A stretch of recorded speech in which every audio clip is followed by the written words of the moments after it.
دمشق میں ایک بہت بڑی مسجد ہے جو مسجد جامع طوبہ کے نام سے مشہور ہے۔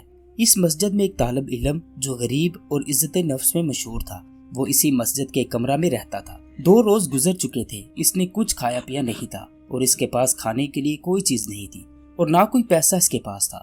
تیسرے روز بھوک کی شدت کی وجہ سے اسے احساس ہوا کہ وہ مرنے کے قریب ہے۔ سوچنے لگا کہ اب میں اس حالت میں ہوں کہ شرعاً خطا کے مردار یا ضرورت کے مطابق چوری جائز ہے۔ اسی بنا پر چوری کا راستہ بہترین راہ تھی۔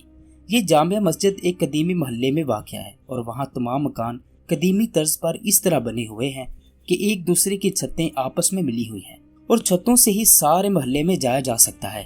یہ جوان مسجد کی چھت پر چڑھ گیا اور وہاں سے محلے کے گھروں کی طرف چل دیا۔ پہلے گھر میں پہنچا تو وہاں کچھ خواتین تھیں تو سر جھکائے ہوئے وہاں سے چلا گیا۔ بعد والے گھر پہنچا تو دیکھا گھر خالی ہے لیکن کھانے کی خوشبو آ رہی ہے۔ بھوک کی شدت کی وجہ سے جب کھانے کی خوشبو اس کے دماغ میں پہنچی تو اس خوشبو نے اسے اپنی طرف کھینچ لیا۔ یہ مکان 1 منزلہ تھا۔ فوراً باورچی خانے میں پہنچا، دیچکی کا ڈھکن اٹھایا تو اس میں بھنے ہوئے بینگن کا سالن تھا۔ ایک بینگن اٹھایا، بھوک کی شدت کی وجہ سے سالن کے گرم ہونے کی بھی پرواہ نہیں کی۔ بینگن کو دانتوں سے کاٹا لیکن جیسے ہی نگلنا چاہا تو اسی وقت عقل اپنی جگہ واپس آ گئی اور اس کا ایمان جاگا۔ اپنے آپ سے کہنے لگا، خدا کی پناہ میں طالب علم ہوں، لوگوں کے گھروں میں گھسوں اور چوری کروں۔ اپنے اس فعل پر شرم آئی، شرمندہ ہوا اور استغفار کیا اور بینگن کو واپس دیچکی میں رکھ دیا اور جیسے گیا تھا ویسے ہی لوٹ آیا۔ مسجد میں داخل ہو کر شیخ کے حلقہ درس میں داخل ہوا۔ بھوک کی شدت کی وجہ سے سمجھ نہیں پا رہا تھا کہ شیخ کیا درس دے رہے ہیں۔ شیخ جب درس دے کر فارغ ہوئے تو وہاں ایک خاتون مکمل حجاب میں آئی۔ شیخ سے کچھ گفتگو کی۔ وہ طالب علم ان دونوں کی گفتگو نہ سمجھ سکا۔ شیخ نے اپنے ارد گرد دیکھا لیکن وہاں سوائے اس طالب علم کے کسی کو نہ پایا۔ پھر اس طالب علم کو آواز دی اور پوچھا، کیا تم شادی شدہ ہو؟ جوان نے جواب دیا، نہیں۔ شیخ نے کہا، کیا تم شادی نہیں کرنا چاہتے؟ جوان خاموش ہو گیا۔ شیخ نے پھر کہا، مجھے بتاؤ تم شادی کرنا چاہتے ہو یا نہیں؟ اس جوان نے کہا، خدا کی قسم میرے پاس روٹی کا ایک لقمہ کھانے کے پیسے نہیں، میں شادی کہاں سے کروں؟ شیخ نے کہا، یہ خاتون آئی ہے، اس نے مجھے بتایا ہے کہ اس کا شوہر فوت ہو گیا ہے اور اس شہر میں اس کا سوائے ایک چچا کے اور کوئی نہیں۔ اپنے چچا کو یہ ساتھ لے کر آئی ہے اور وہ اس وقت مسجد کے کونے میں بیٹھا ہوا ہے اور اس خاتون کو اپنے شوہر سے بہت سا مال ورثہ میں ملا ہے۔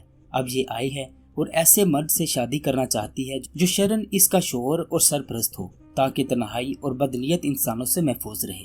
کیا تم اس سے شادی کرو گے؟ جوان نے کہا، ہاں میں اس سے شادی کے لیے تیار ہوں۔ پھر اس خاتون سے پوچھا، کیا تم اس کو اپنے شوہر کے طور پر قبول کرتی ہو؟ اس نے بھی مثبت جواب دیا۔ شیخ نے اس خاتون کے چچا اور 2 گواہوں کو بلا کر ان کا نکاح پڑھ دیا اور اس طالب علم کی بجائے خود اس خاتون کا مہر ادا کیا اور پھر اس خاتون سے کہا، اپنے شوہر کا ہاتھ تھام لو۔ اس نے ہاتھ تھاما اور اپنے گھر کی طرف اپنے شوہر کی رہنمائی کی۔ جب گھر میں داخل ہوئے تو اپنے چہرے سے نقاب ہٹا دیا۔ وہ جوان اپنی زوجہ کے حسن و جمال سے حیران رہ گیا اور جب اس گھر کی طرف متوجہ ہوا تو دیکھا یہ تو وہی گھر ہے جس میں یہ داخل ہوا تھا۔ زوجہ نے شوہر سے پوچھا، تمہارے کھانے کے لیے کچھ لے آؤں؟ اس نے کہا، ہاں لے آؤ۔ بیوی نے دیچکی کا ڈھکن اٹھایا اور بینگن کو دیکھا اور بولی، عجیب ہے، گھر میں کون آیا تھا اور اس نے بینگن کو دانتوں سے کاٹا ہے؟ وہ جوان رونے لگا اور روتے ہوئے اپنا قصہ اس کو سنا دیا۔ زوجہ نے کہا، یہ تمہاری ایمانت داری اور تقوی کا نتیجہ ہے۔ تم نے حرام بینگن کھانے سے پرہیز کیا تو اللہ نے سارا گھر اور اس کی مالکہ کو حلال طریقے سے تمہیں دے دیا۔ جو کوئی اللہ کی خاطر کسی گناہ کو چھوڑ دے اور تقوی اختیار کرے تو اللہ اس کے مقابل بہتر چیز اس کو عطا کرتا ہے۔